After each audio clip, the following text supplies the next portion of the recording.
Thank you, Mr. Chairman, and thank you to the witnesses for being here to testify before this committee today. I want to point out that the hearing that we're having right now, I believe is one of the single most important that we can have for our constituencies.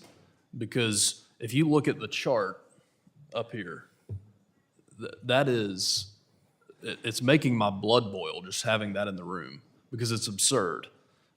And I think for decades, the permitting system in this country has moved further and further away from its original purpose and what was meant to be a process that balanced environmental stewardship with responsible growth has become an anchor that is dragging down American industry.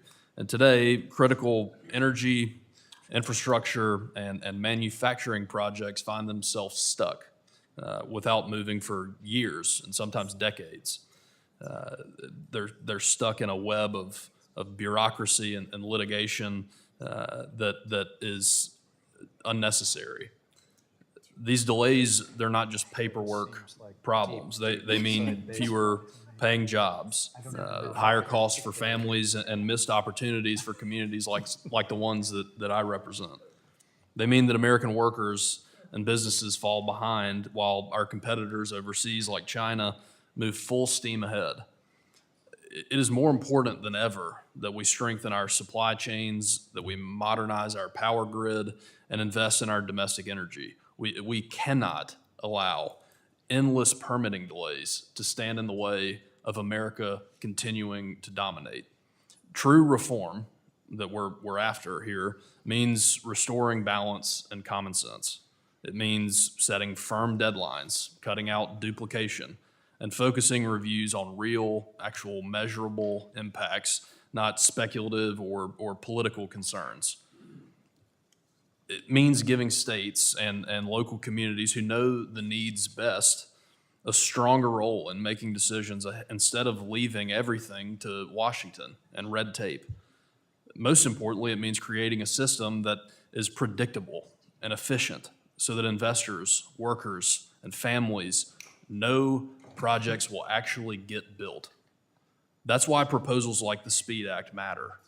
This legislation takes real steps to modernize the process by cutting unnecessary delays, empowering states like North Carolina, and creating certainty for energy and infrastructure projects that fuel our economies. With common sense, reforms like these, lower costs for families is the outcome, and we keep America a leader in energy and innovation.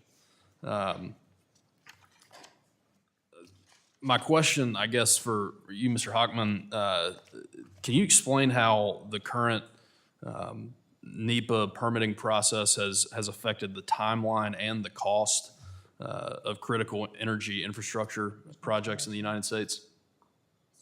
Yeah, absolutely. When NEPA was Thank you.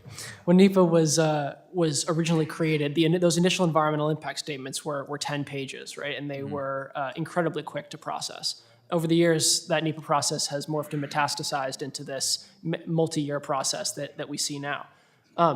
For project developers, delay is death, right? And when you have to deal with the impact of interest rates over many years, it just becomes so hard to even propose a project, let alone actually get through that NEPA process. And so you've seen examples not only of all sorts of project categories not actually being proposed in the first place, but also of projects that after going through a 7-year EIS timeline, for example, basically announced the cancellation at the end of it because market conditions have changed or they can no longer make a profit.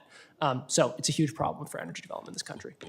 What role do you believe that states should play in the permitting process, and how can we empower states to help streamline this process that approvals seem to never come?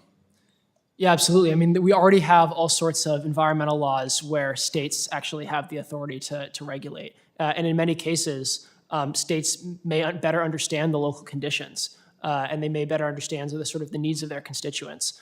So absolutely, there are many cases where regulatory authority should reside with the states.